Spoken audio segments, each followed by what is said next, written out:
السلام علیکم، کیسے ہیں آپ سب؟ الحمدللہ میں بھی ٹھیک ہوں۔ آج میں دوپہر سے لے کے رات تک کی کارآمد روٹین شیئر کروں گی۔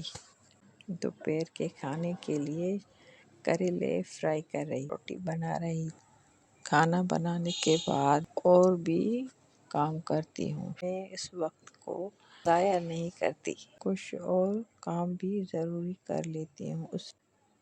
کچھ لوگوں کو تندور کی روٹیاں بھی اچھی لگتی ہیں، توے پہ دیکھ سکتے ہیں روٹیاں بہت اچھی بن جاتی ہیں۔ میں روٹیوں کو اچھی طرح کا سیکتی ہوں، اس کے کنارے بھی اچھی طریقے سے سیک لیتی ہوں۔ کھانے سے فارغ ہو کر کپڑے سمیٹنے کے اور اس کو تہ لگانے کے لیے بیٹھی۔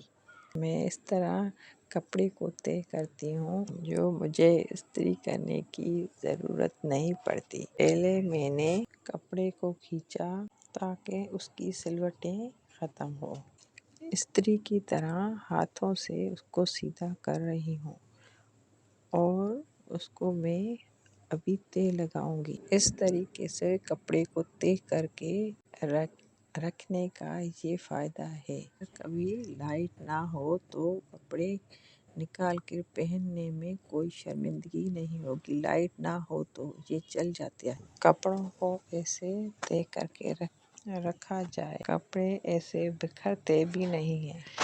ڈیلی روٹین اس لیے دکھاتے ہیں کیونکہ ہمارے پاس دکھانے کے لیے یہی ہوتا ہے، کیونکہ ہم سامنے نہیں آتے۔ آپ جانتے ہوں گے کسی غیر کے گھر جانا ہوتا ہے، جان پہچان ہوتی ہے کہ بات بنتی ہے تو ہم کیسے ایک سانس میں بات کر سکتے ہیں۔ پتہ نہیں کیوں لوگوں کو اعتراض ہوتا ہے، کیونکہ ہر انسان ایک جیسا نہیں ہوتا۔ ہر انسان میں خوبیاں بھی ہوتی ہیں، خامیاں بھی ہوتی ہیں۔ بظاہر دیکھنے والی چیزیں ہمیں اچھی لگتی ہیں لیکن ان کے پیچھے بہت محنت ہوتی ہے، دیکھنے والوں کو آسان لگتی ہے، اصل میں کسی کو معلوم نہیں ہوتا اس کے پیچھے کتنی محنت ہوئی ہے اور کتنی تکلیفیں اٹھانی پڑتی ہیں۔ ایسے ہی نہیں سب کچھ مل جاتا ہے۔ جیسے آپ نے دیکھا کپڑوں کو کیسے تہ لگایا تاکہ وہ اچھے سے مینج ہو جائے۔ جب تک محنت نہیں کرتے اس کا پھل نہیں ملتا۔ میرے بچپن کی بات ہے، میں یہ بات بتاتی ہوں۔ یہ کپڑوں کو میں نے تہ لگانا تب سے سیکھا۔ جب چھوٹی تھی میں ایک دوست کے پاس گئی کھیلنے کے لیے، اس کے تب عصر کا وقت تھا تو میں نے کہا آئیں تو کھیلیں۔ اس نے کہا ابھی آؤ تو چھپن چھپی کھیلتے ہیں۔ اس کی امی اور اس کی سسٹر نے کہا یہ وقت اچھا نہیں ہے، مغرب ہونے کا ٹائم ہے، بیٹھ کے چارپائیوں پہ کچھ نہ کچھ۔ میں نے کہا کون سا کھیل کھیلیں؟ میری دوست نے کہا اب دیکھیں کون سا کھیل کھیلتے ہیں۔ دیکھا تو اس کے ابو لانڈری کا کام کرتے تھے تو اس نے دیکھا تو وہ 2 گانٹھے میلے کپڑوں کا لے کے آئے۔ کہا آؤ تو یہ میلے کپڑے نکال کے چارپائی پہ بیٹھ کے اس کو تہ لگاتے ہیں، اس سے مزہ آئے گا۔ ہم نے وہ گانٹھیں کھولی، ایک چارپائی پہ میں بیٹھی، ایک پہ وہ بیٹھی۔ اس نے کہا میں تمہارے پاس آؤں گی کپڑے دھلوانے۔ میں نے کہا میں آؤں گی تمہارے پاس کپڑے دھلوانے۔ میں نے ایسے کر کے ہم نے چارپائی پہ کپڑے لے کے آئے میلے، اس کو تہ کرنے بیٹھے۔ وہ دن اور آج کا دن، جب بھی مجھے کام کرنے کے لیے امی نے کہا تو تم کام کرو کپڑے وغیرہ، میں کپڑے دھوتی تھی اپنا تو لے کے اپنا ہی جلدی میں تہ کر کے رکھ دیتی تھی۔ امی کا، ابو کا اور سسٹر بھائیوں کا کپڑا، وہاں سے مجھے شوق پیدا ہوا۔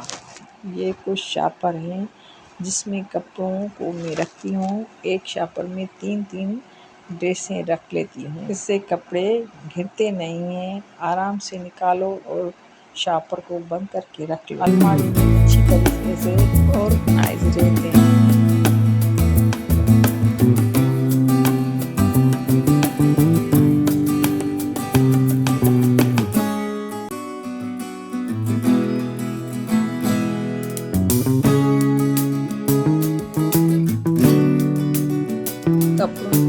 کرنے کے بعد مغرب کا ٹائم تھا، اوپر آئی، دوسرے کپڑوں کو چھت سے اتارنے کے لیے آئی تو یہ دیکھا ویو، تو میں نے اس کو کیپچر کیا۔ چاند بہت اچھا لگ رہا تھا، ویو بہت اچھی تھی، ٹھنڈی ٹھنڈی ہوا چل رہی تھی، میں نے وہ دیکھا، کیپچر کی وہ۔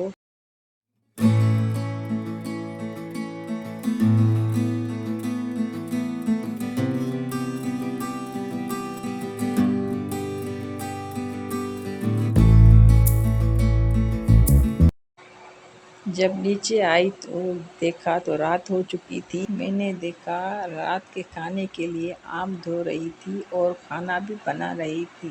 یہ 2 دن کے آم تھے، ہم ان کو دھو کر ڈرائی کر کے فریج میں رکھتے ہیں تاکہ خراب نہ ہو۔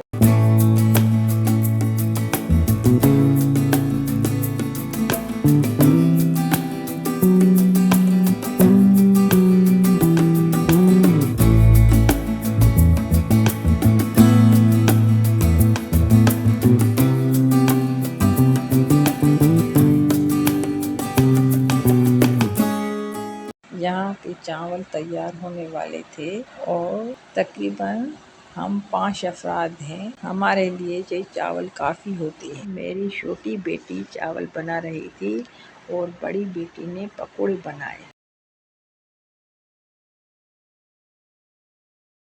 یہ تھا ہمارا رات کا کھانا۔ اللہ حافظ۔